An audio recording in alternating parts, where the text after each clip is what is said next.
그러면은 오늘 그 엔비디아의 리서치 사이언티스트 김종현 박사님을 모시고 AI 클라우드 기반의 생성형 3D 텔레프리젠트라는 주제를 가지고 강의를 시작하겠습니다.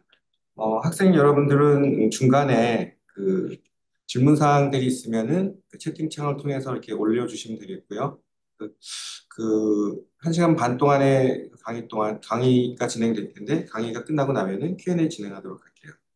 네. 그러면 강의 부탁드리겠습니다. 감사합니다. 네. 네, 소개 너무 감사드립니다. 안녕하세요. 저는 엔비디아 연구소에서 시니어 리서치 사이언티스트로 일하고 있는 김종현입니다. 우선 제 소개를 좀 드리겠습니다. 저는 2007년부터 2017년까지 이제 서울대학교 전기공학부에서 학사와 박사를 마치고 이제 바로 이제 엔비디아를 조인을 해서 지금까지 리서치 사이언티스트로 다니고 있습니다. 제 백그라운드는 디스플레이 광학이 원래 백그라운드고요. 그다음에 이제 3차원 디스플레이 그리고 3차원 이미징으로 박사를 받기는 했지만 이제 회사 온 뒤로는 이제 회사에서 시류에 따라서 AR도 하고 이제 뭐 VR도 하고 이제 기본적으로는 이제 그 옵틱 디자인 그 자체를 주로 많이 했고요. 최근에는 이제 관련해서 이제 컴퓨테이션적으로 어떻게 또 어, 저 연구할 할 만한 부분이 있는지 좀 하고 있습니다. 그래서 지금은 이제 VR을 거쳐가지고 텔레프레전스라고 그 텔레커뮤니케이션 지금 줌처럼 하는 거를 이제 어떻게 AI 시대에 우리가 레볼루셔나이즈 할 수 있을지에 대한 연구를 주로 하고 있고요. 그래서 오늘 좀 내용이 다양한데 오늘 연구 관련 디테일에 집중하기보다는 이제 박사 후에 대학에서 아니 회사에서 이제 직업 연구자로 사는 게 이제 어떤 느낌인지 그리고 어떤 방식으로 일을 하고 어떻게 주제를 찾고 그리고 뭐 교수님들이랑 비교를 하자면 이제 티칭과 그랜트 부담이 없는 대신에 이제 직업 안정성도 아예 없고 이제 학생도 없는 이제 이런 상황에서 어떻게 연구를 잘 수행을 하는지 또 이제 요구되는 연구의 퀄리티가 아웃풋의 퀄리티가 굉장히 높기 때문에 이제 사람들이 어떻게 그걸 매니지 하는지 이런 거를 오늘 세미나에서 좀이나마 이제 보여드릴 수 있으면 좋겠습니다. 그래서 엔비디아는 AI 플랫폼 회사입니다.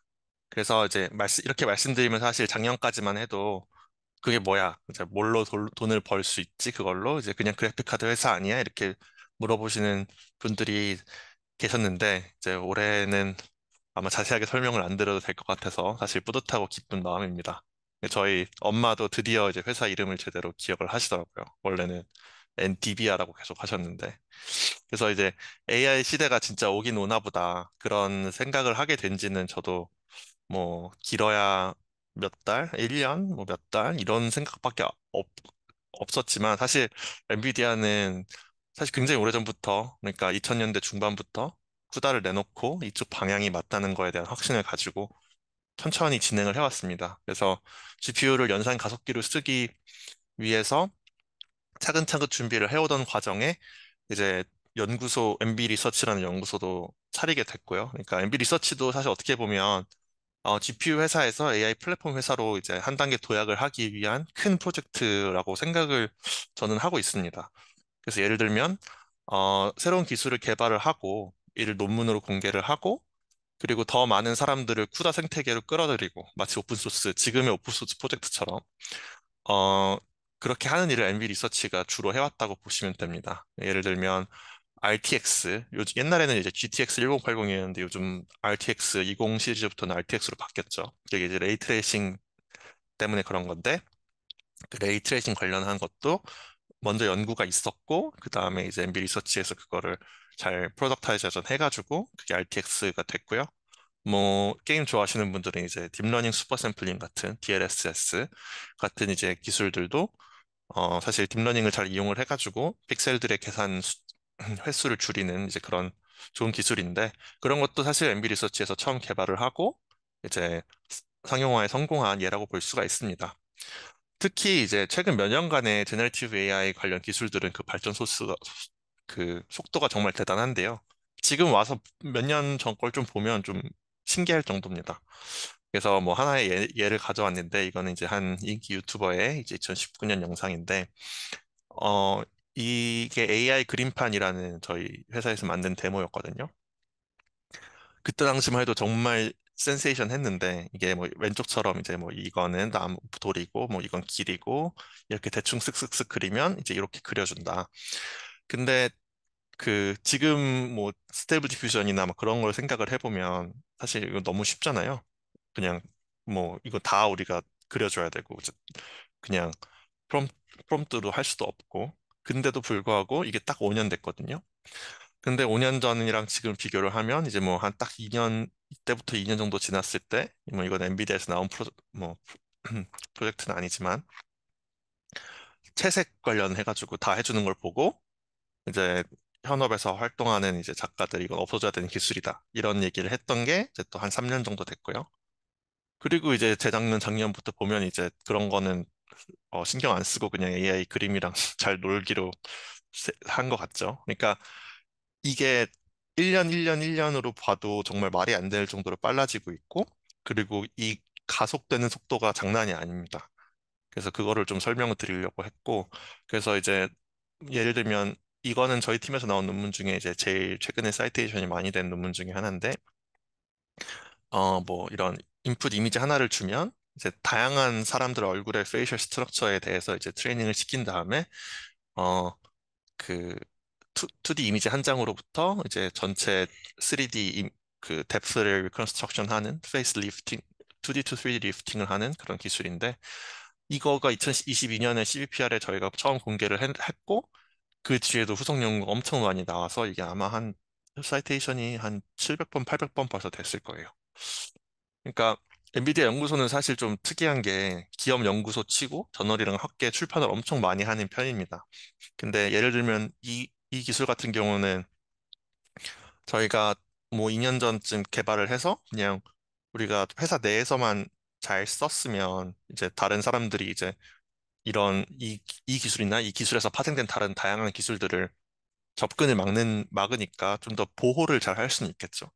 하지만 그거는 약간 저희가 생각하는 그런 방향은 아니고요. 오히려 이 문제를 같이 풀자.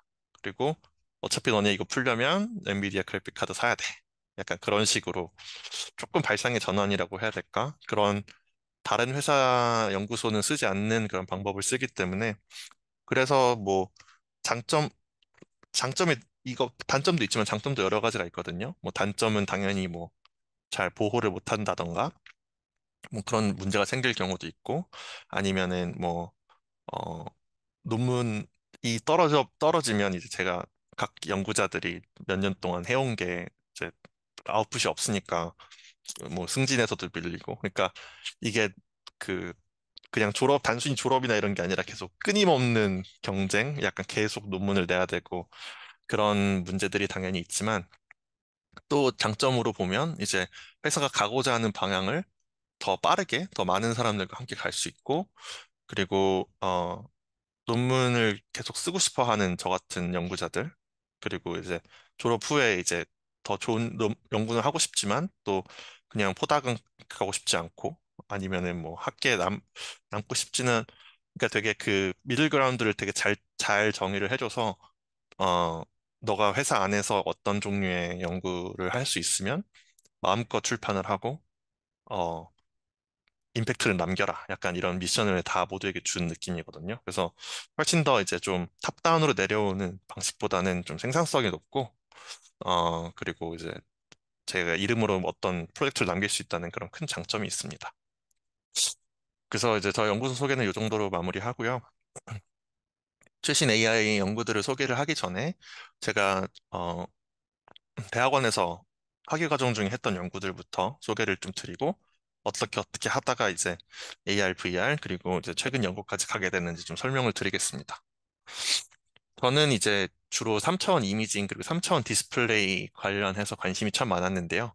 예를 들면 어, 이 연구 같은 경우는 이제 졸업 논문에 쓰였던 연구인데 어, 마이크로스코피에 뭐 마이크로 렌즈 어레이를 넣어가지고 그러니까 현미경에다가 이제 조그마한 렌즈 어레이를 달아서 라이필드 현미경을 만들고 이거를 다시 3차원 디스플레이로 디스플레이를 해서 실시간으로 어, 이 움직이는 이 물체를 확대해서 보면서 3차원으로 실험을 할 수 있는 그런 시스템을 만들고 뭐 그런 거를 주로 했습니다. 그래서 뭐 그 뭐 예를 들면 그런 게 있고요. 그다음에 3차원 디스플레이 자체를 또 발전시키려고 하는 연구들도 많이 있었는데 예를 들면 뭐 그때 당시에 처음으로 이제 펜타일 스트럭처가 나왔는데 어 올레드가 상용화가 되면서 이제 펜타일 스트럭처 같은 경우에는 이제 어떻게 렌티큘러 렌즈나 이런 걸 만들어야 되는지에 대한 연구가 없었거든요. 그래서 이제 그것도 최초로 한번 했었고 그래서 이제 어 핸드폰의 경우에 이제 세로로 보는 경우, 가로로 보는 경우 둘 다 3차원 디스플레이 역할을 할 수 있는 그런 보호 필름을 만들어서 이제 논문을 내기도 했었고 그리고 이제 AR 관련 마지막에 했던 프로젝트는 이제 뭐 홀로그램을 이렇게 구워가지고 이제 이런 식의 형태의 AR 글라스를 만드는 연구도 했습니다. 제가 좀 자세하게 이따가 말씀을 드릴게요. 그러다가 이제 인턴 기회가 생기게 됩니다. 이게 2000, 제가 2011년에 이제 학석사 통합과정을 들어갔으니까 4년 차 초죠. 4년 차 초에 이제 엔비디아 리서치에 들어간 이제 저희 연구실 선배가 계셔가지고 어 인턴 기회가 있는데 인터뷰를 한번 보겠냐 하셔가지고 이제 열심히 준비를 했고 어찌저찌 이제 됐습니다. 그래서 가서는 진짜 그때 가서가 아마 제일 열심히 했던 것 같은데요. 한 6개월 정도 시간이 있었는데 그때 두 가지 프로젝트를 했습니다. 하나는 믹스드 프라이머리 팩토라이제이션이라고 해서 어 원래는 이제 우리가 RGB로 하잖아요. 예를 들면 어 칼라 그 아까 나와 있던 것처럼 이제 이런 식으로 칼라 필터를 써가지고 RGB를 이게 공간적으로 나누는 게 보통인데 예전에는 이제 시간적으로 나누는 경우도 있었거든요. 그거를 이제 어 칼라 시퀀셜 방식이라고 하는데 그러니까 R 프레임 하나 보여주고 G 프레임 하나 보여주고 B 프레임 하나 보여주는데 그거를 이제 뒤에 RGB 라이트 소스를 동기화를 시켜가지고 180Hz로 이제 계속 업데이트를 시키면 이제 RGB가 컨티뉴어스하게 이제 눈에 들어오겠죠. 근데 그거를 이제 RGB로 하지 말고 그냥 그 프레임 두 개로만 나눠서 하자. 왜냐면 각 컨텐츠별로 이제 원하는 색깔들이 다 정해져 있으니까 이 색깔을 만들기 위해서 사실 세 가지 색깔이 꼭 필요하진 않으니까 그래서 이제 그걸 이제 믹스 프라이머리라고 하는데 그래서 이제 앞에다가 뭐 120Hz LCD 패널 하나 달고 뒤에 LED, RGB LED 매트릭스랑 뭐 아두이노 막 여러 개 해가지고 정말 노동 집약적인 기술 집약적인 프로젝트였는데 그래도 이렇게 해서 재밌는 연구를 좀 컴퓨테이셔널 디스플레이가 뭔지 약간 그쪽을 좀 알게 되는 계기가 됐고요. 그리고 두 번째는 이제 좀 아이디어 새로 있으면 좀 제안해 보라고 해가지고 그때 어떻게든지 좀 리턴 오퍼를 받고 싶었거든요. 너무 연구 환경이 좋아가지고.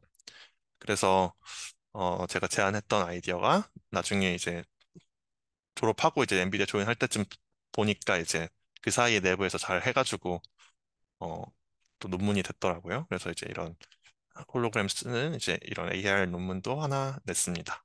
요거 관련해서 이제 더 발전된 부분을 제가 이따가 보여드릴게요. 그래서 이제 이런 과정을 거쳐가지고 졸업을 할 때 이제 엔비디아를 지원을 했는데 다행히 이제 그때 당시에 그래 VR AR 쪽 제대로 좀 해보자 약간 이런 분위기가 좀 연구소 내에 있었어가지고 합류를 할 수 있게 됐습니다.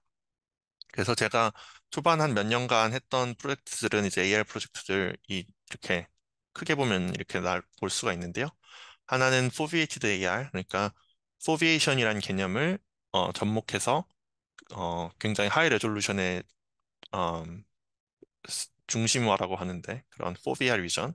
그 다음에 굉장히 로우 레졸루션이지만 시야각은 넓은 주변시 부분을 어, 좀 다르게 디스플레이를 구성을 해서 굉장히 고시야각이고 하지만 또 가운데 부분은 굉장히 고해상도인 그런 AR 디스플레이를 만들었고 두 번째는 이제 안경 쓰는 인구를 위한 어, 안경 그 도수가 들어간 AR 디스플레이를 만들었는데요. 그래서 이제 안경을 안 썼을 때는 멀리 잘 안 보이지만 안경을 쓰면 이제 이걸 쓰면 이게 멀리 있는 물체도 엄청 잘 보이고 그리고 이제 이런 버추얼 컨텐츠도 보이는 이런 연구를 했고, 그 다음에 마지막으로는, 어, 어차피 안경을 쓰고 다녀야 되니까, 그러면은 이제 디스플레이 파트는 띄었다 붙였다 할 수 있게 우리가 해보자. 그래가지고 이제 디스플레이 파트를 띄었다 붙였다 할 수 있는 그런, 어, 것도 만들었습니다. 그래서 이제 이걸 하나하나 봐볼 텐데요. 우선 이제 이 연구를 시작하려고 했을 때, 그, 그때 메이저 플레이어들의 위치를 조금 우리가 이해를 할 필요가 있습니다.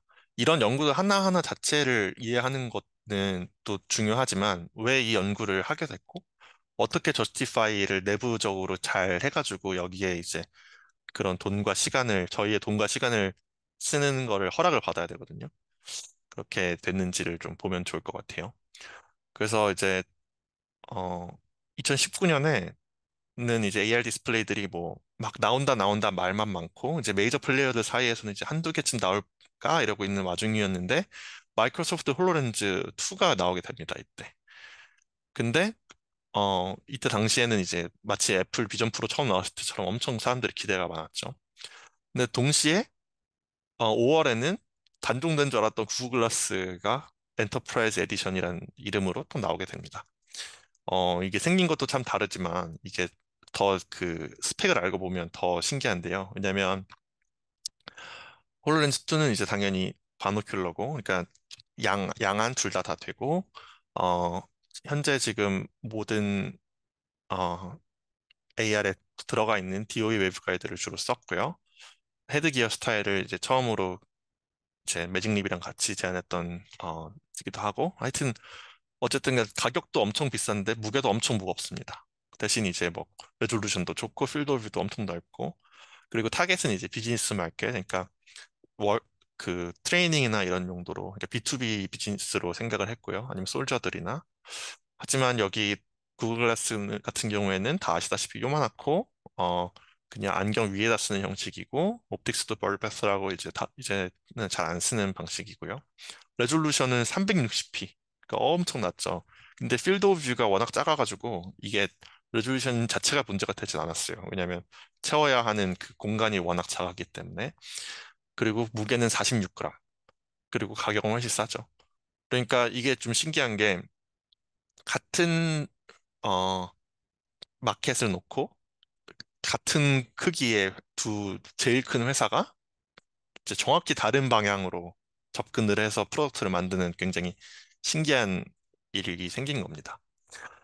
어, 그래서 이제 2020년이 딱 됐다고 했을 때 여러분이 예를 들어서 뭐 삼성이나 뭐 애플의 뭐 사장이라고 생각을 해보면, 어, 이제 이런 것들이 나왔고, 이런 타겟 프로젝트들이 나왔고, 뭐 예를 들면 이걸 이제 이렇게 그려보면 퍼포먼스적으로는 Y축에 당연히 홀로렌즈가 훨씬 높고요. 하지만 폼팩터적으로는 이제 구글 글라스가 훨씬 좋죠. 만약에 우리가 어떤 새로운 AR 연구나 아니면 새로운 AR 기기를 개발해서 출시한다고 했을 때 우리는 이 플레인 안에서 어디를 노려야 될까요?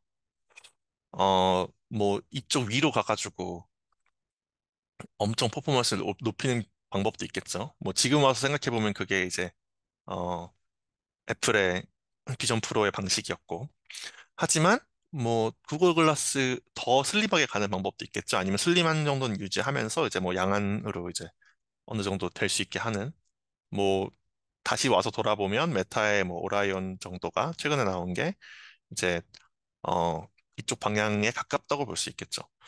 근데 이제 그때 당시에는 뭐 비교군도 없고 뭐 하는지도 모르고 아무것도 모르니까 우리가 그러면 두 가지를 한번 생각을 해보자. 하나는 어디까지 갈 수 있는지.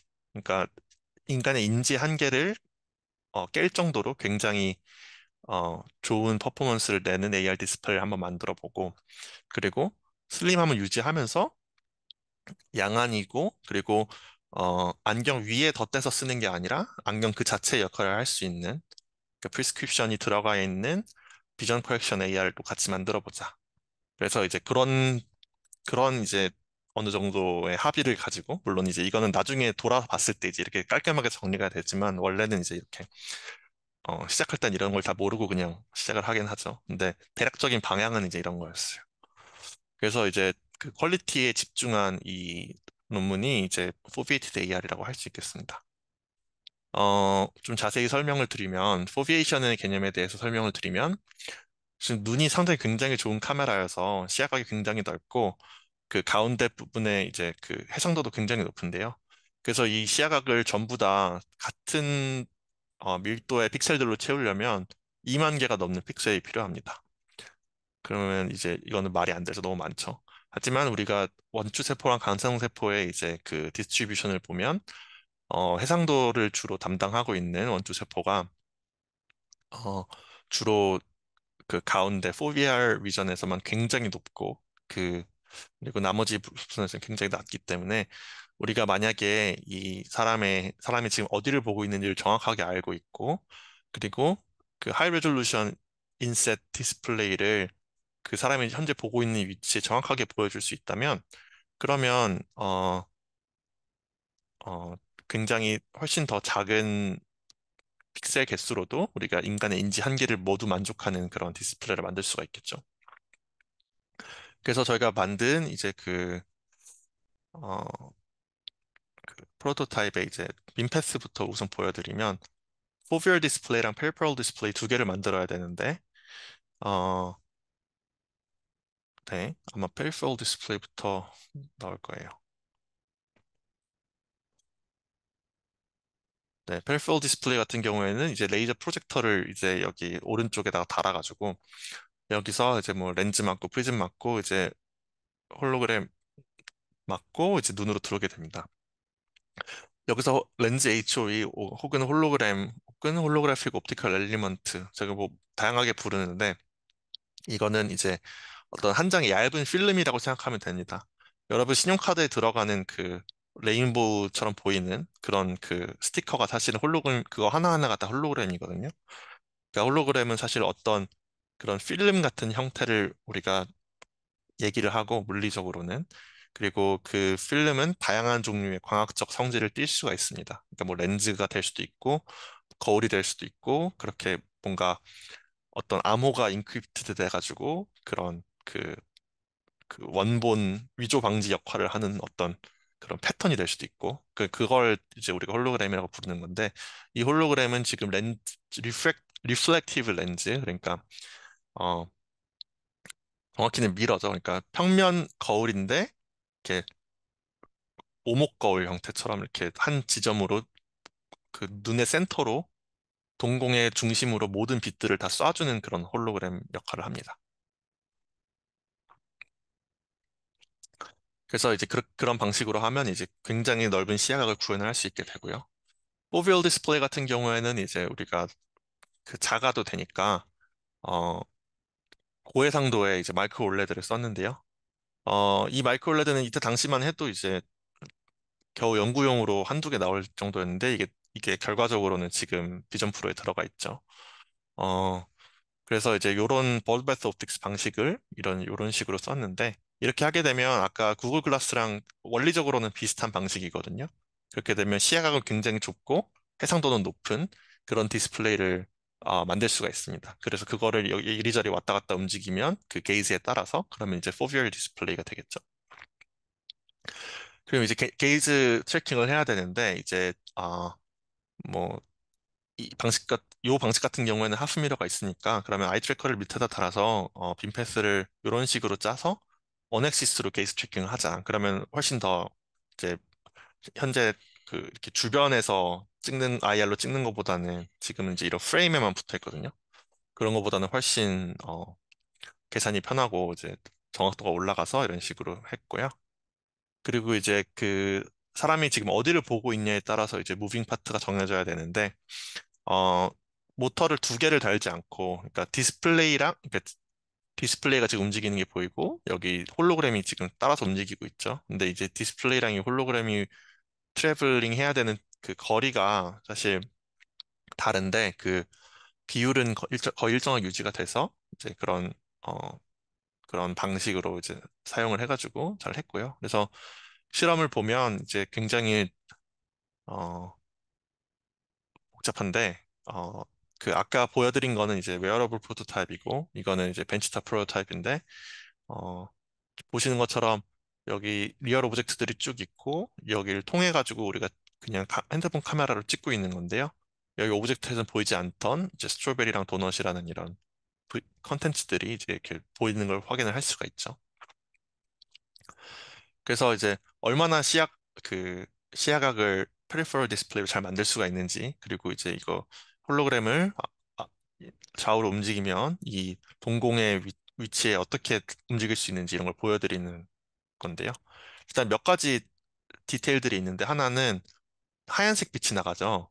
근데 여기서 반사된 빛들은 지금 초록색이죠. 이거는 제가 일부러 HOE를 초록색 레이저로만 새겨서 그런 겁니다. 그래서 이제 이 HOE는 파장 선택성이 있기 때문에 빨간색이나 파란색 빛들은 다 이제 다른 파장의 빛들은 다 그냥 지나가고요. 오직 요 해당하는 그 빛들만 이제 반사를 합니다. 그래서 이제 AR이 가능한 거예요. 안 그러면 이제 AR 밖에가 안 보이니까. 근데 얘는 투명한데 요 파장에만 이제 반사하는 그걸 홀로그램의 특성 중에 하나입니다. 그래서 이제 사람 동공이 이제 여기서 왔다 갔다 왔다 갔다 하면서 이렇게 회전을 하면 그에 맞춰가지고 이제 HOE도 왔다 갔다 왔다 갔다 하면서 움직이고, 그러면 어 사람 눈이 이렇게 움직이는 동안에 적어도 시야각이 가로 방향으로 87도, 엄청 넓은 거거든요. 81도에서 87도를 만족을 시키고, 그 다음에 아이박스도, 그러니까 눈이 움직이는 거리도 한 12mm 정도. 그러니까 이 정도면은 뭐 충분히 다 커버를 한다. 물론 이걸 맞춰가지고 게이지 트래킹이랑 막 움직여주는 그런 문제들이 있지만. 그리고 이제 지금 두 지오메트리 칼리브레이션을 해줘야 되는데요. 포비얼 디스플레이랑 이제 페리퍼럴 디스플레이가 이제 두 개가 다르니까 이제 그거를 호모그래피를 찍어가지고 계산을 하고 이제 컬러까지 칼리브레이션 하면 이제 레드, 그린, 블루, 화이트 다 이제 재생이 되는 걸 확인을 했고요. 그래서 이제 포비에이티드 AR 디스플레이 결과를 좀 보면 포비얼 위전이 이제 잘 움직이는 걸 확인을 할 수 있죠. 블렌딩 알고리즘을 쓰면은 제가 조금 더 이제 그 부드럽게 전환이 돼서 이제 그 사람이 인지할 수 없을 정도로 부드럽게 됩니다. 그리고 이제 사람 눈이 이렇게 쭉 움직인다고 했을 때 가운데 부분을 보면 가운데 부분은 계속 하이 레졸루션으로 남아있는 거 보이죠? 여기는 로 레졸루션 넘어가고 이제 그런 걸 볼 수 있습니다. 그리고 뭐 이제 초점 조절도 당연히 되는데요. 뭐 이거는 넘어가고.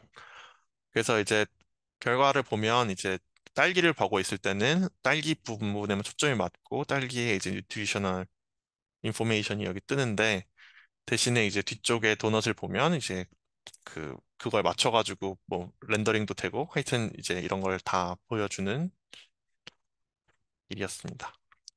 그리고 이제 웨어러블 프로토타입을 또 만들어서 이제 보여주는 게 또 저희의 약간 스피릿이기 때문에 그걸 또 했거든요. 이게 다 3D 프린터로 저희가 다 어, 그냥 만들어가지고 프린팅 해가지고 이제 왔다 갔다 움직이는 거 보여주고 이제 이렇게 이 레이저 프로젝트도 다 되는 거고요. 그러니까 실제로 펑셔닝 하는 이런 웨어러블 프로토타입 만드는 게 좀 중요합니다. 그래서 어, 거기에 잘 넣으면 딱 카메라가 이제 정확한 위치에 딱 가는 순간 이제 페리퍼럴 디스플레이가 전부 다 보이는 걸 알 수 있죠. 물론 이제 웨어러블 프로토타입이 이기 때문에 아무래도 좀 퀄리티는 좀 떨어지지만, 그래서 이제 뭐 이런 연구를 했고요. 그때 당시 뭐 지금까지도 이거보다 더 큰 시야각을 가지고 더 높은 해상도를 갖는 AR 연구는 나온 적이 없습니다. 어, 그래서 이제 왜냐하면 저희가 perception 리밋을 이제 건드렸다고 저희는 주장을 하고 있기 때문에, 만약에 이 논문보다 더 퍼포먼스적으로 높은 걸 클레임하려면 이제 더 작거나 뭐 더 새롭거나 뭐 이런 게 나와야 되는데 어 저는 좀 나왔으면 좋겠거든요. 근데 아직까지는 하여튼 나오지는 않는 상황입니다. 그리고 이제 네.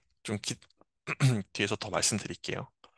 근데 이제 이거를 회사 안에서 데모를 했을 때 어땠냐? 이제 이게 또 중요하잖아요. 그래서 제가 2017년에 들어갔는데 2018년에 갑자기 이거를 저희 사장님이거든요. 데모를 하라 그래가지고 엄청 떨면서 했던 기억이 있습니다.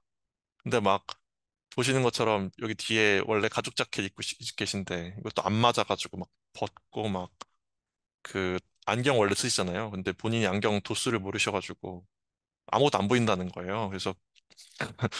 그래서 하여튼 진땀을 뺐던 그런 기억이 있는데요. 그래서 이제 이걸 하고 나서 제가 몇 가지 레슨을 받았습니다. 그러니까 정말 다양한 사람들한테 보여줬더니 정말 그 페이셜 스트럭처가 정말 다양해가지고 이거를 어 과연 모두를 위한 AR이라는 게 가능할까? 이런 생각을 하게 되는 그런 데모였고요. 그리고 여기 앞에서 당시에 10mm 이미지 컨바이너를 썼거든요. 근데 10mm면은 저희가 좀 양보해서 최대한 얇게 만든 거였어요. 그때 당시에 이제 Foveated AR용으로 만들기에는. 근데 사장님이 다 보고 나서는 딱 한마디 하시는 게 이제 10mm 너무 두껍고 5mm도 두껍다. 이거 줄여야 된다. 수고했네. 이러고 그냥 가셨어요. 그래서 아, 그리고 다양한 사람들이 본인의 이제 시력을 잘 모르더라고요. 그래서 이런 깨달음을 얻고 이제 어 어쨌든 이제 논문은 내야 되니까 이제 시글프를 준비하던 와중에 어 이제 인턴을 한 명 받게 되면서 그 인턴이랑 함께 이제 사이드 프로젝트로 하나를 진행하게 됩니다. 이게 프리스크립션 AR 그러니까 안경 역할을 하는 이제 AR 연구인데요. 찾아보니까 이제 76%나 되는 미국 성인이 이제 안경을 쓰더라고요. 어떤 형태로든 안경을 비전 커렉션을 하는데 뭐 너무 많아 보이지만 이게 안 그래도 아무래도 이제 나이가 들면 들수록 이제 항상 쓰시니까 돋보기라도 쓰셔야 되니까. 근데 저도 안경을 쓰지만 이제 VR, AR 데모 같은 거 보기가 상당히 어렵거든요. 근데 이제 아시아에서는 더 그 근시 인구가 또 올라갑니다, 요즘. 뭐 좋은 일은 아니지만 어쨌든가 AR을 만들려면 이제 고려를 해야 되겠죠. 그래서 이제 지금은 그때 당시까지만 해도 어떤 방식으로 문제를 해결했냐면 이제 폴로렌즈처럼 나는 안경 아니야. 나는 헤드기어야. 약간 이런 방식. 아니면 구글 글라스처럼 안경 위에 써. 이런 방식. 이런 방식은 차라리 좋습니다. 왜냐면 본인이 가지고 있는 안경을 그나마 쓸 수라도 있으니까. 매직립은 하나 새로 사. 요것만 해도 한 350불 정도 되더라고요. 그러니까 3,000불짜리 기계를 사고 350불짜리 기계를 또 사야 되는 거죠. 아니면은 뭐 이건 엔리얼 당시에 이제 데모용으로 했던 건데 지금은 어떻게 할지 모르겠는데 이제 다양한 종류의 프리스크립션 렌즈 셋을 이제 준비를 해놨다가 데모용으로 이제 바꿔가면서 시연하는 이제 뭐 그 정도로 했습니다. 글래스 컴패러블 AR 디스플레이라고 저는 이제 이름을 지었는데 어 이런 디자인의 문제점은 여러 가지가 있는데요. 아까 말한 것처럼 사람의 페이셜 스트럭처가 정말 다양합니다. 그래서 특히 이 인터오큘러 디스턴스가 두 눈 사이의 거리가 58에서 72mm라고 되어 있는데 이거를 그 하나의 어떤 전자기기로 이 모든 걸 커버한다는 건 사실 굉장히 낭비거든요. 그냥 그 사이즈적으로도 낭비고 무게적으로도 낭비일 뿐만 아니라 그냥 에너지적으로도 보면 만약에 우리가 정확하게 이 사람의 눈의 오네식스랑 그다음에 이 모든 옵틱스가 다 오네식스로 맞아 있다고 가정했을 때, 그러니까 이 디바이스가 이 사람한테 커스터마이제이션이 되어 있다고 가정했을 때 필요한 아이박스의 그 넓이를 보면 얼마 안 돼요. 그냥 왜냐면 그 사람이 얼마 안 움직이니까. 근데 이 모든 인구를 다 커버하려면은 이제 이만큼을 보여줘야 되겠죠. 그러니까 어떤 사람은 계속 어차피 눈 안으로 안 들어오는 정보들을 계속 빛을 쏴줘야 되니까 그런 문제들이 생기게 됩니다. 그래서 이런 커스텀 제작 방식을 그때 당시에 하던 데가 이제 Focals by North 이름도 까먹었네. 예, 이런 데가 있었는데요. 나중에 이러고 있다가 좀 이따 구글에 팔렸어요. 지금은 어떻게 되는지 모르겠는데. 근데 얘는 이제 아까 제가 말씀드렸던 그 홀로그램을 그 프리스 그 프리스크립션 렌즈 그러니까 안경 렌즈 앞면 뒷면 사이에다가 그 얇은 막을 하나 설치를 해가지고 이제 프로젝터에서 조그마한 프로젝터를 여기다 달아가지고 그걸 맞고 이제 눈에 동공으로 들어가는 거예요. 근데 이거의 문제는 이제 아까 말씀드렸다시피 동공 정확하게 가운데 들어와야 되기 때문에 조금이라도 움직이면 아예 아무것도 안 보이고 그리고 이런 뭐 움직이는 뭐 메커니즘도 없으니까 그렇게 되면 그냥 말짱 꽝이거든요. 그래서 이제 그런 거를 바탕으로 해서 우리가 그러면 안경 역할을 아예 하면서 AR도 조금 볼 수 있고 대신에 프로젝터 홀로그램 베이스가 아니고 마이크로 올레드 베이스인 어떤 어, 디자인을 한번 해보자. 이제 그 정도가 이제 합의가 된 상태에서 진행을 하게 됐습니다. 그래서 저희가 만든 이제 구조는 이런 식인데요. 다양한 방식으로 여러 가지 시도를 하다가 이제 했는데, 마이크로 디스플레이는 이제 눈썹 쪽에 이렇게 위치를 하게 있고요. 앞쪽 방향으로. 그다음에 뭐 빔 쉐이핑 렌즈가 있고, 그다음에 이렇게 인커플링 프리즘을 맞고 이제 일로 들어가서 여기서 이제 전반사 조건을 만족하면서 이렇게 쭉쭉쭉 가다가 여기 하프 미러 코팅이 되어 있는 이 프리폼 이미지 컨바이너를 저희가 디자인을 해서 이제 거길 맞은 빛들 중에 일부분이 여기로 들어오는 그리고 이제 하프 미러 코팅을 어떻게 했더라? 요렇게 했을 거예요. 네, 하프미러 코팅 요렇게 해가지고 하프미러가 눈앞에 있으면 사실 여기만 있으면 요 부분만 바깥에서 들어오는 빛들이 어두워질 거 아니에요. 근데 여기랑 여기를 같이 함으로써 들어오는 인커밍 라이트의 이제 그 세기도 어느 정도 조절을 해주는. 그래서 이제 또 얘의 구조를 보면 얘는 훨씬 단순한데요. 그래서 마이크로 LED 있고 빔 쉐이핑 렌즈 있고 인커플링 프리즘 있고 딱 그 풀폼 이미지 컴바이너 안에서 이제 네, 이런 식입니다. 그래서 이제 저희가 실제로 금형을 떠서 제작을 했는데, 그 모든 그 근시, 원시에 대해서 다 이제 파라미터라이제이션을 해가지고 이제 걔네들을 전부 스위핑을 했거든요. 그러니까, 뭐 마이너스 9부터 뭐 플러스 9까지 인간이 존재할 수 있는 모든 근시, 원시, 난시를 다 포함하는 이제 그런 테이블을 이제 논문에 넣고, 그리고 그 중에 하나를 만든다 해가지고, 사장님 그, 어, 근시로 약한 근시가 있으시더라고요. 그래서 사장님 시력으로 해가지고 무게도 아니, 두께도 그래 5mm, 5mm보다 조금 가운데가 5mm가 되게 그리고 이제 레졸루션은 높고 그리고 이제 뭐 충분히 높고 이제 이런 걸 가지는 걸 바탕으로 이제 만들었습니다. 그래서 이제 이거의 최대 장점은 이제 그냥 하나로 안경과 AR이 둘 다 된다는 거고요. 아까 말씀드린 것처럼 이제 이 카메라가 지금 약한 근시를 지금 모사하고 있는 상황인데요. 얘가 지금 약한 근시인 사람이고 볼 수 있는 최대한 멀리를 보고 있는 상황을 가정한 겁니다. 그러면 겨우 약한 근시일 때 겨우 1m의 물체가 겨우 잘 보이거든요. 근데 이 상황에서 이제 그 AR 디스플레이를 딱 넣어주면 이 버추얼 콘텐츠도 잘 보일 뿐더러 1m 물체, 그다음에 멀리 있는 물체도 다 완전 잘 보이게 되죠. 앞에 있는 물체는 상대적으로 이제 흐릿하게 보이는데 이거는 지금 저희가 제일 볼 수 있는 제일 멀리 있는 걸 가정해서 보고 있기 때문에 그런 거고 가까이 근시이 있는 사람은 알겠지만 가까이 있는 물체 보는 건 어렵지 않습니다. 그래서 어 그리고 이제 이게 그냥 폴디드 옵틱스이기 때문에 여기를 조금만 앞뒤로 움직여주면 이제 이미지 플레인을 막 움직여줄 수 있어서요.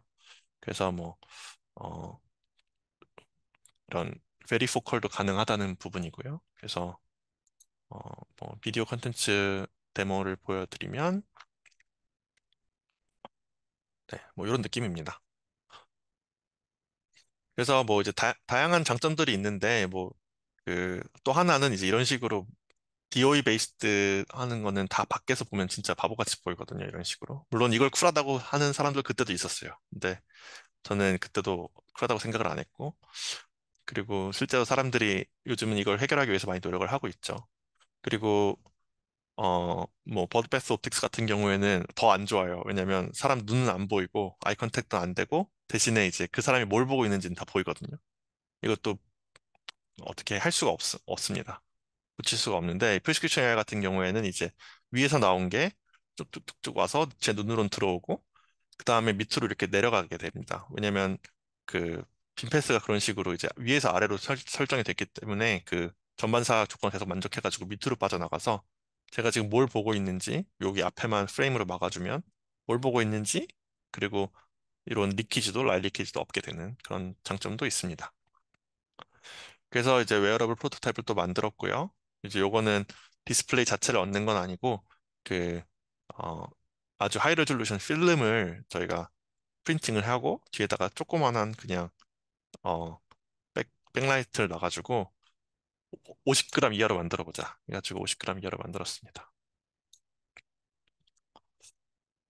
그래서 이제 카메라를 가까이 가져가면 눈 위치에 가면 이제 이런 게 잘 보이게 되죠. 그래서 이제 여기까지 이제 진행이 됐고요. 그래서 다시 여기로 돌아와서 정리해 보면 포베이스 AR은 이제 인간의 인지 한계에 근접하는 퍼포먼스를 보여주는데 300g이 넘고요. 프리스크립션 AI 같은 경우에는 홀로렌즈 2에 사실 버금가는 그 퍼포먼스 보여주지만 어 그럼에도 불구하고 이제 디스플레이도 포함하고 모두 포함하면은 어 아직 무겁다. 이제 이런 생각이 있습니다. 그래서 이제 어디를 하는 게 제일 좋을까라고 하면 그때 당시에 저의 그러니까 새로운 제품을 출시한다고 가정했을 때 어디를 타겟하는 게 좋을까라고 한다면 저희의 결론은 이제 이쪽 방향을 가야 된다. 더 슬림해져야 되고 그리고 어, 좀 더 퍼포먼스가 좋으면 베스트 아니면 어쩔 수 없고 그런 식으로 가야 되지 않을까 하는 게 결론이었습니다. 그래서 그걸 바탕으로 해서 이제 모듈 AI라는 컨셉이 나왔는데요. 보면 이제 백그라운드는 이제 사람들이 뭐 적어도 50%의 사람은 하루에 16시간 동안 안경을 써야 되는데 안경을 쓰는 사람들이 항상 디스플레이 컨텐츠를 볼 필요는 없잖아요. 그러니까 디스플레이 모듈을 이렇게 뗐다 붙였다 할 수 있게 만들어서 하면 옵틱스랑 프레임만 따지면 사실 35g 정도니까 저희 모든 안경이 한 35g에서 50g 사이거든요. 그리고 이제 디스플레이 모듈 B는 이제 그 한 30g 정도로 맞출 수가 있는데 그거는 이제 그 위에다 얹는 방식으로 할 수 있고 힙팩 그러니까 뭐 배터리나 GPU 이런 거는 따로 이제 테덜드 방식으로 이런 식으로 해가지고 모드를 이제 두 개로 방식으로 만들어서 글래시스 온리 모드일 땐 그냥 안경만 쓰고 AR 모드일 때는 안경과 디스플레이 모듈 그리고 테더링된 힙팩 이렇게 해서 어 하는 모듈 AI라는 컨셉을 제안을 했습니다. 그래서 뭐 프리스크립션 AR 다 똑같은데요. 여기 그 디스플레이 놓는 부분이랑 이 부분을 이제 뭐 자석이랑 이런 걸로 잘 한 것밖에 없고요. 그래서 얘는 36.5g, 얘는 61.6g. 둘 다 엄청 했고, 그리고 안경만 썼을 때는 이제 잘 보이고, 안경이랑 이제 디스플레이까지 썼을 때는 이제, 디스플레이 다 보인다. 이제 이런 차이라고 보시면 됩니다. 그래서 뭐, 네. 그래서 뭐 이런 식으로 조그만한 자석 몇 개 써가지고 아주, 어, 얇은 상태로 만들어 봤고요. 그래서 이제 이걸 가지고 가서 이제 보여드렸죠. 이제 그랬는데, 잘했는데, 이제 AR 그만해라 하셔가지고, VR로 넘어가게 되는 계기가 됐습니다. 하여튼, 그거는 중요한 건 아니고요. 어, 그래서 이제 이 뒤에 AR들이 어떤 식으로 발전이 됐는지를 한번 보면은 재밌을 것 같아요. 이렇게 AR이 쭉쭉쭉 해다가, 또 VR은 프로덕트로 막 나오다가 이제 어느 순간 합쳐지면서 재밌는 부분이 생기거든요. 근데 이제 2020년 CES에 이제 공개된 제품들이 쭉 나왔는데 너무 재밌었던 게 아무도 이제 헤드기어 스타일의 그런 걸 안 내놓는 거예요. 매직립이랑 홀로렌즈의 스타일을 버리고 대신에 이제 다 안경식, 다 테더링 방식. 그래서 이런 방향으로 가고 있구나. 하지만 그때 당시만 해도 아직도 프리스크립션, 그러니까 이 시력에 따라서 바꾸는 거는 이제 아무도 보여주지 않았기 때문에 아이 컨택도 전혀 안 되고 있었고 그래서 이쪽으로 좀 가면 좋겠다 했습니다. 그래서 2년 뒤에 제가 또 비슷한 발표를 해가지고 좀 찾아봤거든요, 그때. 근데 다 어느 방향으로 수렴은 하고 있어요. 이게 보이죠? 근데 다 레졸루션도 어느 정도 가지고 있지만 중요한 거는 이제 무게를 130g 이하로 낮추려고 굉장히 노력을 많이 했고요. 그리고 이제 또 재밌는 부분이 이제 2022년쯤 되니까 어, 꼭 디스플레이가 필요할까? 이런 생각을 왜냐면 너무 안 팔리고 너무 이제 큰 임팩트가 없으니까 이- 그냥 우리 카메라만 있으면 되는 거 아닐까? 뭐 그냥 뭐 스피커만 있으면 되는 게 아닐까? 이런 질문을 던지는 애들이 막 나오기 시작합니다. 그래서 이제 뭐 그런 와중에 어 이제 올해가 됐죠. 그래서 올해가 돼서 이제 다시 한번 이제 최근 몇 년간 AR, VR 시장에 무슨 일이 있었는지를 다시 한번 확인을 해보면, 어, 이제 트랜스페런트 AR은 이제 최근에 오라이온이 나오기 전까지는 뭐 큰 업데이트가 없었죠. 대신에 이제 시스루 VR, 그러니까 패스트루 뭐 그 퀘스트 3나 아니면은 비전 프로 같은 걸 쓰고 쓴 상태에서 밖에를 이제 카메라를 통해서 보는 이제 그런 것들이 생기면서 이머시브 XR이라는 말이 또 생기게 됐고 스페이셜 컴퓨팅이라는 말도 사람들이 많이 쓰게 됐고 그거는 헤드기어 스타일이긴 하지만 어 저희가 기존에 알고 있던 뭐 이렇게 바이저 형태는 아니고 아예 덮고 VR에 가까운 오히려 이제 그런 AR들이 많이 등장을 했죠. 그래서 여기서 좀 말씀드리고 싶었던 거는 어 사실 어떤 새로운 그 전자기기가 나와서 그게 우리의 삶에 완벽하게 적응을 하는 데까지는 그 과정은 사실 어떤 새로운 생물 종의 그 진화 과정이랑 되게 비슷합니다. 특히 이제 대멸종 이후에 어떤 종이 딱 나와가지고 갑자기 엄청나게 많은 방향으로 분할을 하다가 마지막에 하나의 폼팩터로 수렴을 하는 이제 그런 방식이랑 비슷한데 왜냐면 이제 이 사람이 쓰는 일렉트로닉스 전자기기와 사람은 사실 거의 공진화 관계에 있거든요. 그러니까 사람들이 요즘 점점 목 디스크가 많이 생기고 이러는 게 어떻게 보면 스마트폰인 것처럼 어 기계가 사람의 그걸 바꾸고 사람이 또 기계의 모양을 바꾸고 이제 이런 식의 그런 걸 주고받는데 어 그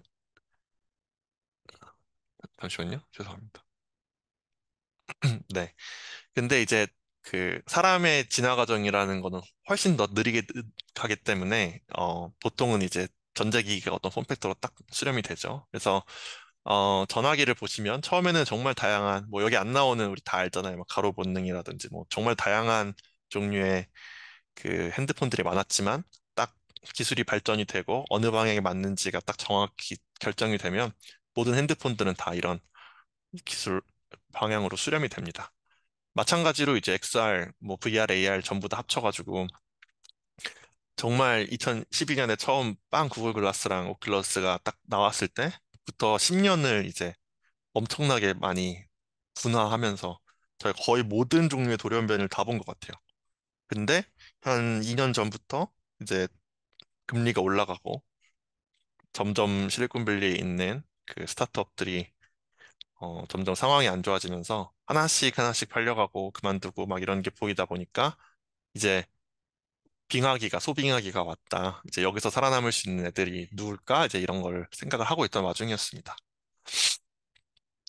근데 2023년에 애플 비전 프로랑 메타 퀘스트 3가 따당 하고 나오죠.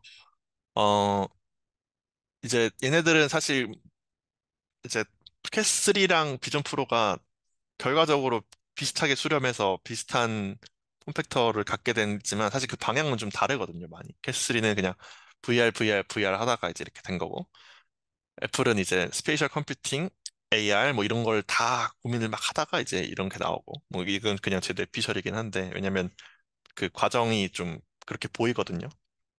하여튼 그런 상황에서 이제 패스트루에 기반한 그런 그 이제 누가 이 할 것인가 마치 예를 들면 뭐 애플 비전 프로가 딱 나와서 모두가 그 아이 트래킹이랑 요 클릭 제스처로 표준화가 돼버리면 그거는 이제 그냥 비전 프로가 이기고 모두가 다 그걸로 가는 거거든요.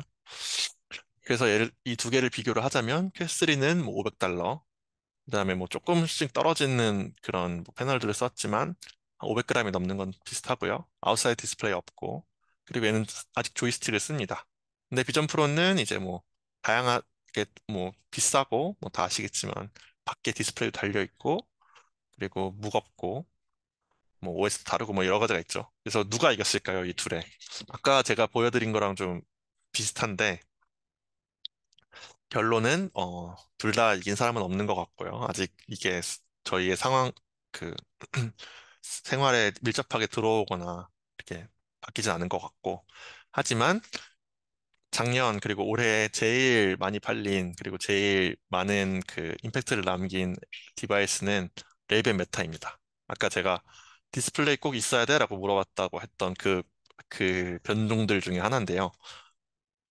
주커버그가 이제 이런 인터뷰를 했죠. 올해 2월에.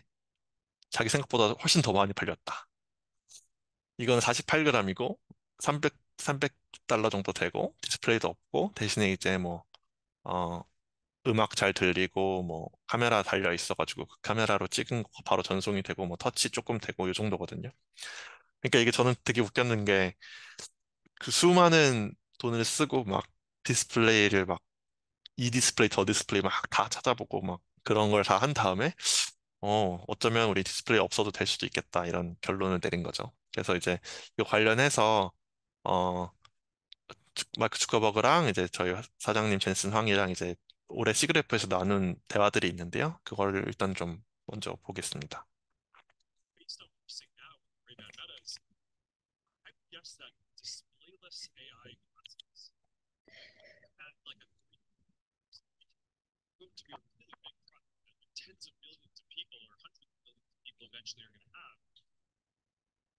어, 그쵸. 이거를 지금 알았다는 게 신기하긴 한데, 저는 VR 연구하고 AR 연구했지만, 아직 너무 이르다고 생각을 하거든요, 지금도.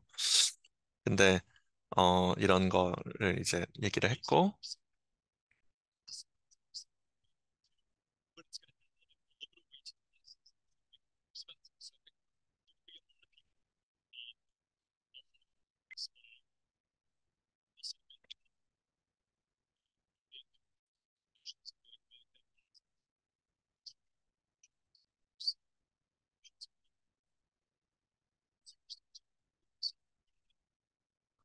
전혀 동의하지 않는 표정이죠. 어, 이 두 분의 대화를 듣다 보면 이제 이런 두 CEO가 이제 VR과 AR에 대한 미래를 어떻게 그리고 있는지를 정확히 알 수가 있는데, 저는 이제 저희 사장님이 왼쪽에 앉아 계셔서 다행이라고 생각을 합니다. 왜냐면 저도 아직 스스로 아까 말씀드렸다시피 확신을 못 하기 때문에. 근데 이러고 나서 이제 마크 주커버그가 이제 자기가 생각하는 얼티메이트한 XR 디스플레이 폼 팩터가 어떤지에 대한 설명을 좀 하거든요.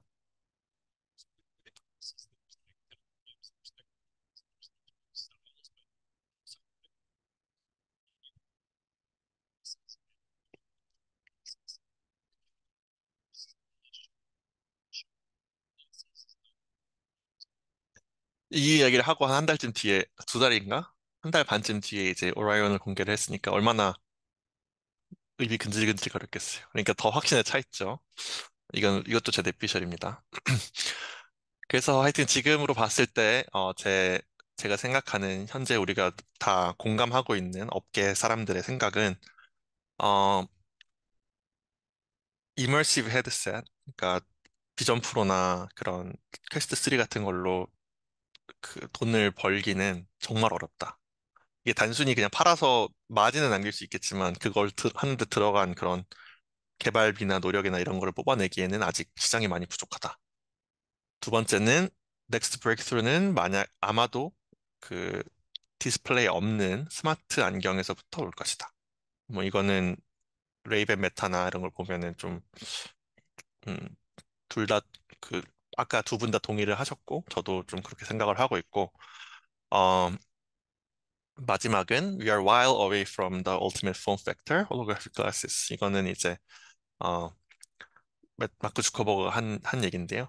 이거 저는 보면서 저는 이제 집에서 보고 있었는데 너무 놀랐던 게 그 홀로그래픽 글래시스라는 말을 저희가 그 2022년에 연구할 때 썼던 처음으로 쓴 단어거든요. 그래서 혹시 이것 때문에 이렇게 했나? 이렇게 생각을 했지만 나중에 보니까 뭐 거기서 처음 봤을 수는 있지만 이제 다른 그냥 본인이 생각하기에 안경 형태의 AR 디스플레이가 있는 거는 그냥 홀로그래픽 글래시스라고 쓰는 것 같더라고요.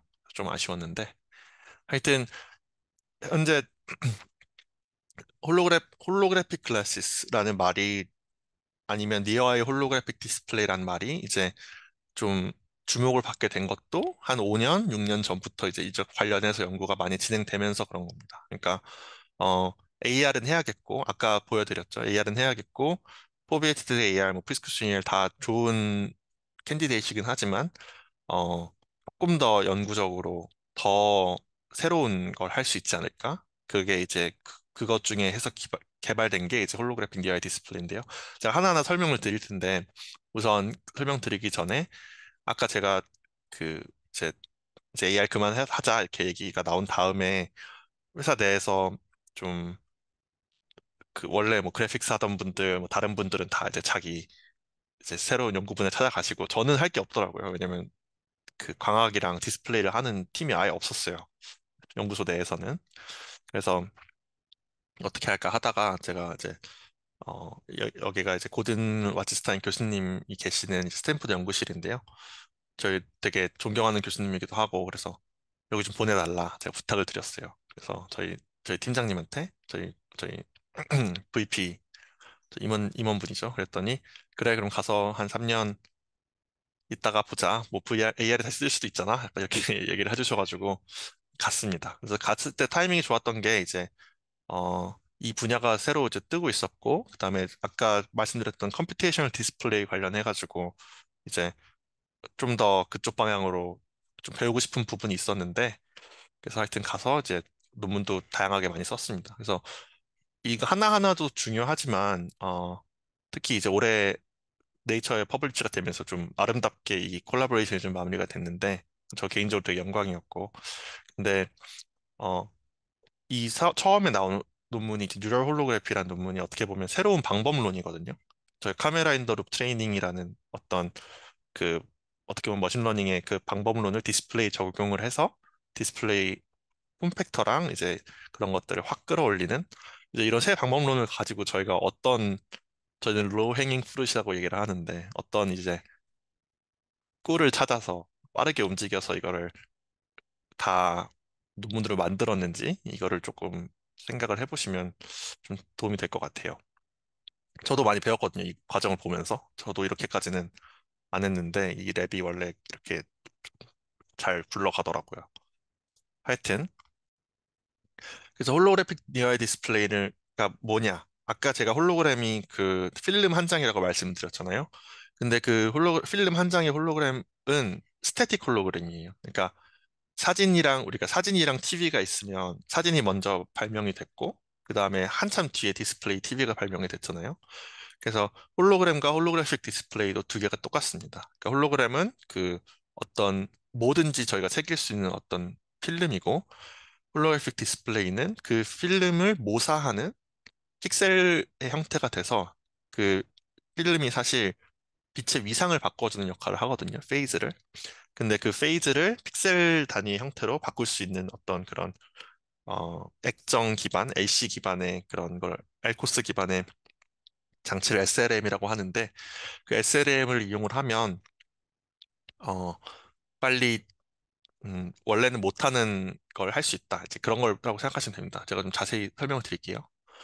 홀로그래픽 디스플레이어야만 하는 이유가 있습니다. 다른 디스플레이들에 비해서. 첫 번째는 이제 보통 VR 디스플레이에 비해서 홀로그램은 이제 3D 케이퍼빌리티 가능하고요. 그러니까 어코모데이션도 조절을 줄 수가 있는 거죠. 버전스 어코모데이션 컨플릭트가 없다고 생각을 하시면 되고 베리포컬 디스플레이 그러니까 아까 보여드렸던 앞뒤로 움직이는 디스플레이들에 비해서 이제 무빙 파츠가 없습니다. 그냥 스태틱하게 가만히 있어도 3D를 다 구현을 할 수가 있고 그리고 라이필 디스플레이 그러니까 그 렌즈 어레이를 써가지고 그 3D 디스플레이를 보는 것보다는 해상도가 더 좋은 그런 장점이 있습니다. 그래서 저희가 처음에 이제 시작할 때 2020년까지만 해도 홀로그래픽 니어 아이 디스플레이 셋업이 요랬어요. 그러니까 사실 전혀 프랙티컬하진 않고 프로덕타이제이션도 할 수가 없고 레이저 하나하나 제가 설명을 드리면 레이저에서부터 이제 레이저가 커져서 이제 평형광을 만들고요. 평형광이 폴라라이제이션을 만나고 빔 스플리터라고 합니다. 그래서 이제 얘가 이제 말하는 SLM이라는 걸 하는데요. 이 SLM은 컴퓨터가 계산한 페이즈 패턴을 해가지고 이렇게 얘가 비치니까 이렇게 천천히 이렇게 평행광으로 이렇게 들어오면 이제 파면 이런 식으로 들어올 텐데 걔네들이 SLM을 맞고 이제 모듈레이션이 돼가지고 반사가 되는 거예요. 그래서 이 패턴대로 쭉 라이트 이제 프로포게이션을 하면 여기 부근에서 이제 이런 토끼 모양이 생기도록 SLM을 이제 계산을 하는 건데 그 SLM 문제는 이제 여기에 SLM이 픽셀레이트 스트럭처이기 때문에 그 픽셀 때문에 생기는 그 하이 오더들이 있습니다. 그래서 이 하이 오더들을 보통은 이제 이런 4F 시스템을 이용을 해가지고 필터고요. 그래서 이제 하이 오더들을 렌즈 두 개를 이용을 해서 이렇게 필터를 놓으면 로페스 필터를 놓으면 여기에 이제 이미지가 생기고 그걸 다시 이제 아이피스 그러니까 눈앞에 있는 큰 렌즈로 확대를 해서 봐야지만 이제 홀로그래픽 니어 디스플레이가 됩니다. 그러니까 그 이 기술이 좋다는 건 알았거든요. 그때 당시에도. 왜냐면 3D도 되고 뭐 다 되니까. 근데 문제들이 너무 많은 거예요. 일단 소스도 레이저 소스에서 스페클이 생기고 타겟 플레인에 뭐 하이 오더도 생기고 그다음에 이미지도 에버레이션이 생길 수밖에 없고 그다음에 DC 노이즈라고 해가지고 디펙션 안 된 노이즈도 있고 뭐 이런 여러 가지 문제들이 있고요. SLM 자체도 이제 뭐 완벽하지가 않고 그리고 컴퓨터에서 이제 페이즈를 계산을 해야 되는데 이것도 오래 걸리고 그 과정은 이따 좀 설명을 드릴게요. 그리고 뭐 그 뒤에도 이거 나온 다음에도 이제 필터링 옵틱스도 있고 그렇게 해가지고 계산을 해서 이제 요 원래 사람들이 쓰던 알고리즘을 해서 여기다 옵저버 자리에다 카메라를 놓고 찍으면 요런 퀄리티가 나오는 거예요. 그러니까 사람들이 아무도 안 쓰죠. 요거를 뭐 앞뒤로 맘대로 조절을 할 수 있었거든요. 그때 당시에도 플레인을. 그거 자체만으로 되게 신기했는데도 불구하고 이거 이미지 퀄리티가 너무 후지고 스펙이 너무 심해가지고 쓸 수가 없었는데 어 저희가 셋업을 한 개도 바꾸지 않고 레이저랑 똑같은 SLM에서 계산하는 방법만 바꿨더니 이제 어 똑같은 셋업에서 이미지 퀄리티 차이가 여기서 여기까지 났습니다. 나중에는 이거보다 더 좋아지거든요. 이게 2019년까지, 그러니까 AI가 들어오기 전까지 저희가 쓰던 알고리즘은 다 이런 식이었고, 하지만 2019년부터 이제 2년 사이에 저희뿐만 아니라 다른 여러 가지 그룹에서 이런 연구를 시작하기 시작하면서, AI가 이미지 퀄리티 자체를, 디스플레이 이미지 퀄리티 자체를 올릴 수 있다. 디스플레이는 사실 되게 그냥 단순한 연구 분야였거든요. 그냥 빛이 있으면 그 재료나 이런 거 특성에서부터 나오는. 근데 그게 아니고 컴퓨테이션이 들어가면 훨씬 더 재밌는 걸 많이 할 수 있다. 이제 이런 분야입니다. 그래서 어떻게 했을까요? 저희가 이걸 보면 아까 말씀드린 대로 레이저에서 이제 콜리메이팅 옵틱스를 만나고 거기서 SLM을 맞으면 이제 얘가 이제 프로포게이션 하면서 타겟 이미지를 여기에 재생성을 합니다. 결국엔 이 SLM을 어떻게 계산하는지가 제일 핵심이거든요. 근데 우리가 빛이 여기서부터 여기까지 프로포게이션을 어떻게 하는지 한 플레인에서부터 다른 플레인까지 어떻게 프로포게이션 하는지는 다 알잖아요. 그거는 이제 프레넬 선생님이 옛날에 다 구해 놓으셔가지고 어, 그 텍스트북에 다 있는 건데 이제 그래서 이제 이터레이티브하게 이걸 계산하는 방법을 어,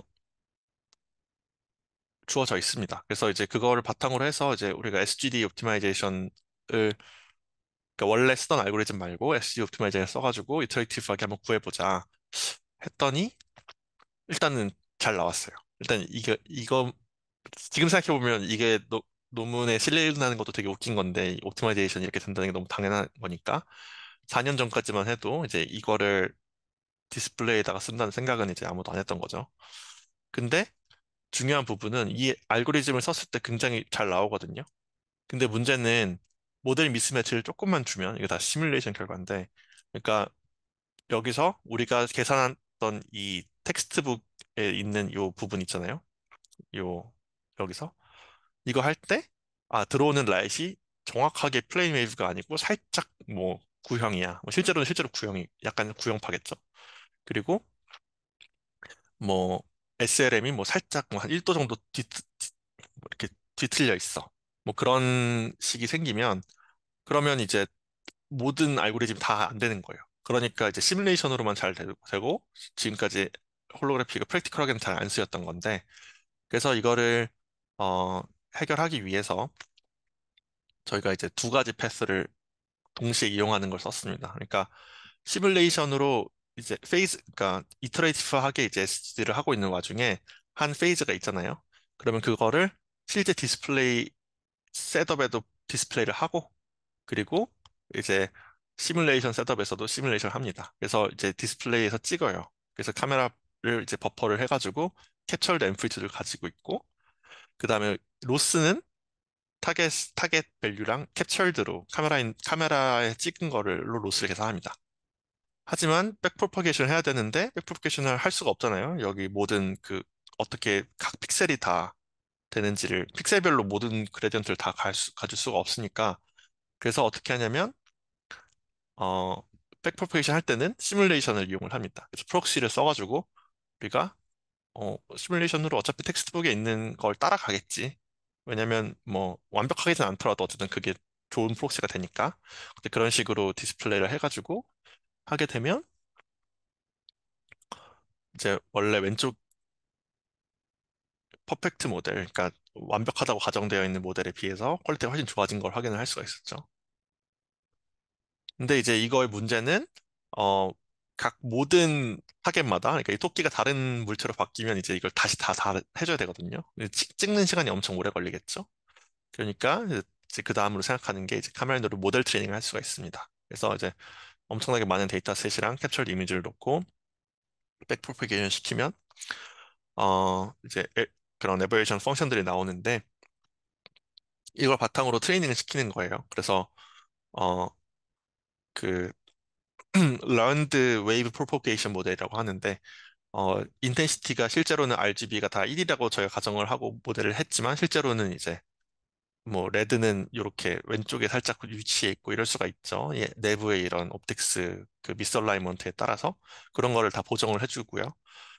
제르니키 같은 경우에는 여기 빛이 나와서부터 이 SLM을 막고 카메라에 도착할 때까지의 그런 모든 에버레이션들을 다 파라메터라이제이션 하는 그런 툴이거든요. 그래서 이제 그것도 했고. 그래서 이제 네, 이거 빨리빨리 넘길게요. 그래서 하여튼 잘 됐다.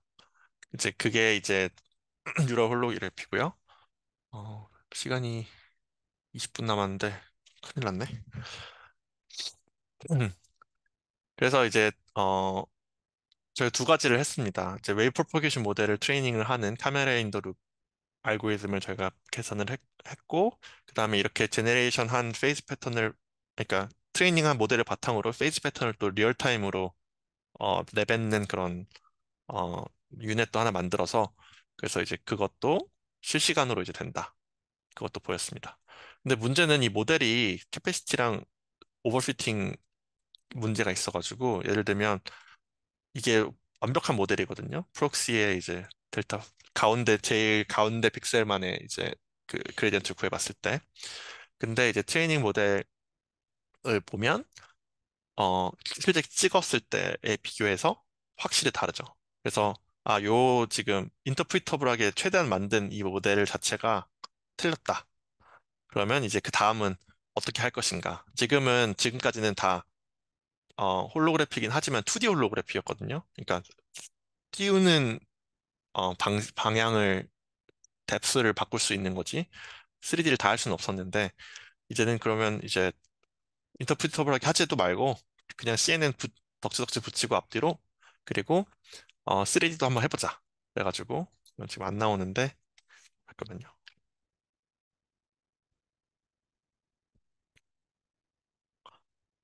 그래서 이제 계속 다 바뀔 거 아닙니까? 그러면 이제 카메라 이제 그 바꿔가지고 한 번씩 찍고 한 번씩 찍고 한 번씩 찍고 이런 식으로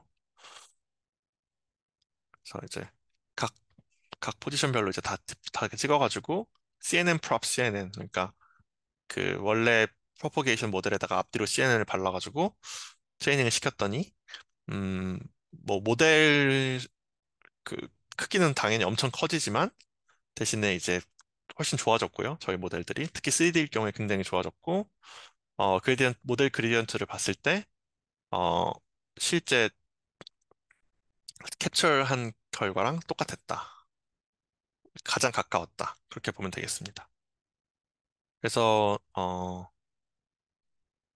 네. 이런 결과가 있었고 결과가 너무 잘 나와서 한 번 더 크게 보여드리고 음, 이제 3D도 가능하고요. 뒤에 조금 더 그 후속 연구에서도 다시 나오니까 다시 보여드릴게요. 그래서 이제 뉴럴 3D 홀로그래피에서는 이제 이런 플레인들을 여러 가지로 확장하는 게 됐죠. 그래서 이제 모델 그레디언트들은 얻었죠. 그러니까 좋은 그레디언트들을 얻을 수 있는 걸 확인을 했죠. 그러니까 적어도 이 모델이 너무 크긴 했지만 어, 여기서부터 내가 지금 손으로 만든 그 디스플레이 셋업에 어떻게 에버레이션이 되어 있는지를 뭘 측정을 하지 않고 그냥 그, 그 페이즈랑 이미지만 계속 찍은 것만 바탕으로 다 얻어낼 수 있는 거예요. 저는 그 부분이 굉장히 어, 좋았습니다. 하여튼 그랬는데 문제는 이제 여기 파란색으로 표시된 부분이 이제 저희가 여기까지 했을 때 푼 부분이고요. 아직 못 푼 부분들이 되게 많았어요. 그래서 이제 뭐 스페클 같은 경우도 이제 그런 문제들이 있었는데 이 부분도 뭐 저희가 그레디언트 디센트 알고리즘을 이제 더 스토캐스틱하게 더 하는 방법을 알아내서 레이저가 아닌 경우에도 LED의 경우에도 잘 할 수 있게 했고 S레드라고 레이저랑 LED 사이에 있는 그런 거에서도 잘 보여줬습니다. 그래서 네. 그래서 이제 레이저를 안 써도 이제 이 정도 퀄리티가 나오는 그러니까 이제 조금 더 옛날 TV 느낌까지 갔죠. 완전 레이저 소스 느낌은 아니고.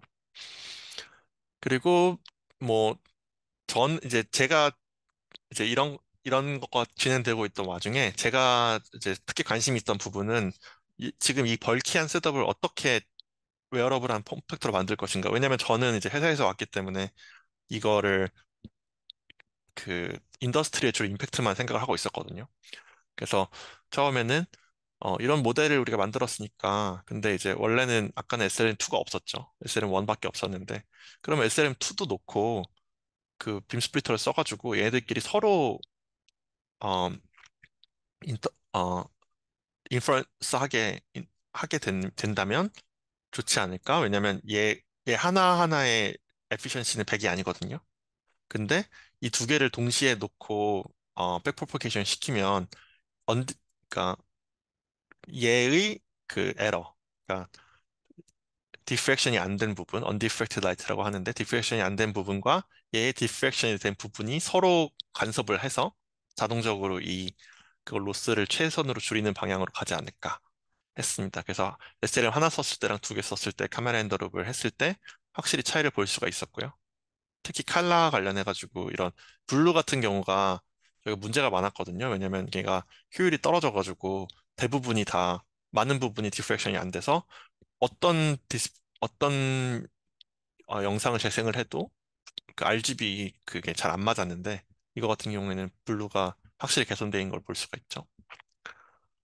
그래서 이제 재작년에 보여줬던 C그래프에는 어, 이제 타임 멀티플렉싱까지 추가를 해서 더 빨리 움직이는 SLM이 등장을 해가지고 그거를 추가를 하고 이제 모델 사이즈도 줄이고 중요한 부분에만 이제 뭐 트레이닝 모델들을 만들고 뭐 이런 다양한 걸 해가지고 어, 심지어 저희 셋업 중간에 있는 이 로패스 필터를 러닝 시킨 다음에 제대로 안 보여주고 러닝 시킨 다음에 얘가 어떻게 생긴 거야? 그리고 이 플레인에서의 함수를 보여줘 이런 식으로 리컨스트럭션을 시켰더니 거의 똑같이 나왔어요. 그러니까 이게 잘 된다는 걸 보여주는 거겠죠. 모델 파라미터도 아까 UR 홀로그래피 3D보다 훨씬 작고요. 그래서 이거 큰일 났네. 그래서 요거만 보여드리면요.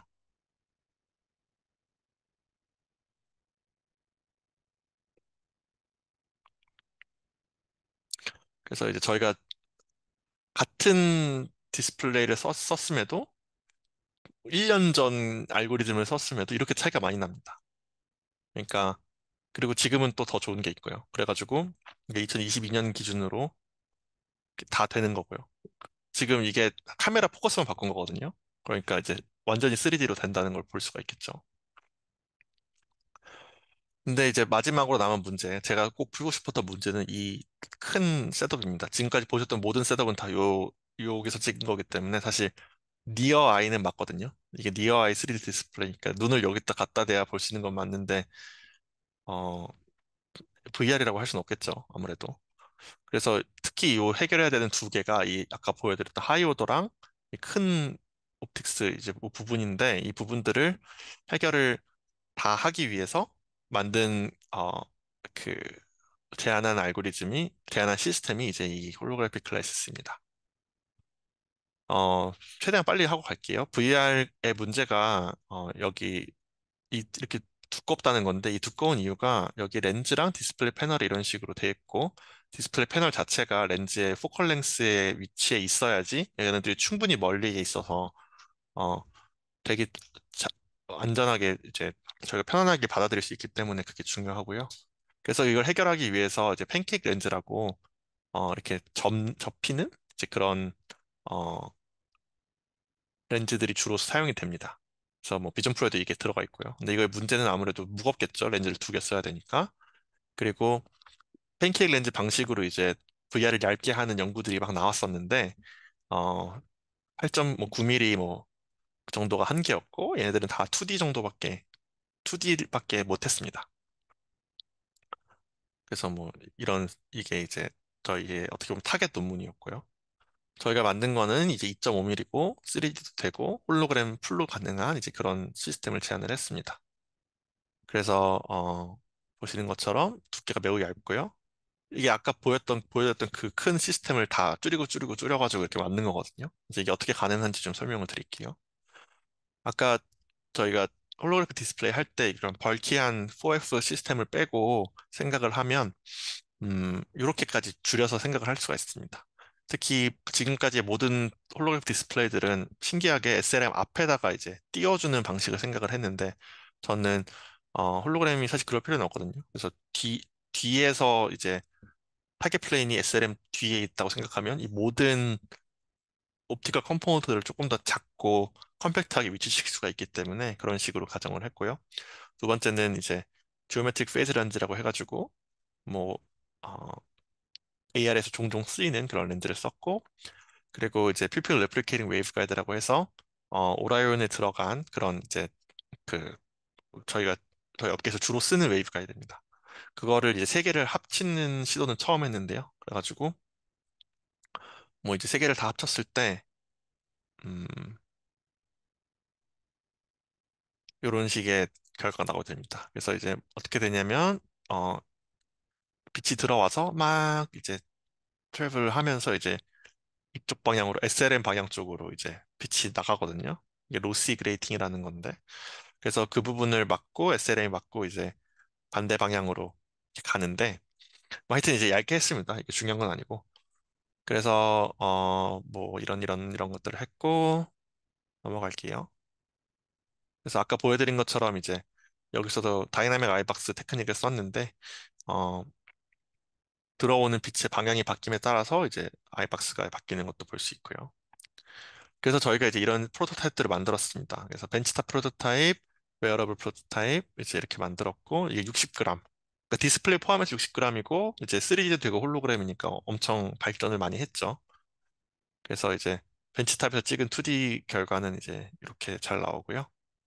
어, 이거는 이제 저희가 쓴 알고리즘, 이거는 옛날 알고리즘 이렇게 하고 뭐 조금씩 이런 에러들이 있긴 한데 그래도 이 요 시스템으로 일단 아까 그 큰 시스템에서 줄여가지고 이 시스템으로 만든 것 자체만으로도 되게 임팩트가 좀 있었고 그리고 3D도 된다는 거 보여줬고요. 그래서 다 이 네 개의 플레인이 지금 다른 뎁스에 있는데 그거를 이제 보여준 거고 웨어러블 프로토타입은 이제 아무래도 퀄리티가 좀 떨어집니다. 여러 가지 이유가 있는데 어 레이저가 왔을 때 여기를 통과하면서 이제 그 빛의 위상들이 다 깨져가지고 SLM으로 들어가는 게 더 이상 평행강이 아니거든요. 사실 이 시스템 자체가 카메라 엔더루비 아니면 아예 만들 수가 없는 시스템인 거예요. 왜냐면 어 그냥 옛날 알고리즘 SGD도 아니고 그 카메라 엔더루비를 아예 안 쓰면은 이게 아예 안 보이거든요. 그러니까 어 그래서 이제 이 각각의 컴포넌트들이 사실 다 존재하고 있음에도 불구하고 이 카메라 엔더루비라는 새로운 이 프레임워크가 없었기 때문에 지금까지 우리가 도전할 수 없었던 이런 폼팩터들을 도전할 수 있게 된 거죠. 그래서 VR로 봤을 때 폼팩터 타겟은 이렇게, 그다음에 이미지 퀄리티 타겟은 이렇게. 그래서 컴퓨테이션을 더 좋게 함으로 인해서 어떻게 보면 이제 엔비디아 직원의 입장에서 얘기를 하자면 어, 좋은 AI 컴퓨팅 플랫폼으로 인해서 디스플레이의 이미지 퀄리티도 엄청 좋아질 뿐만 아니라 디스플레이의 폼팩터도 바꿀 수 있는 이런 시기가 됐다. 그렇습니다. 그래서 이제 그런 것들을 다 모으고 모아서 이제 저희가 AR 버전으로 마지막으로 만든 게 이제 올해 네이처에 공개가 됐고요.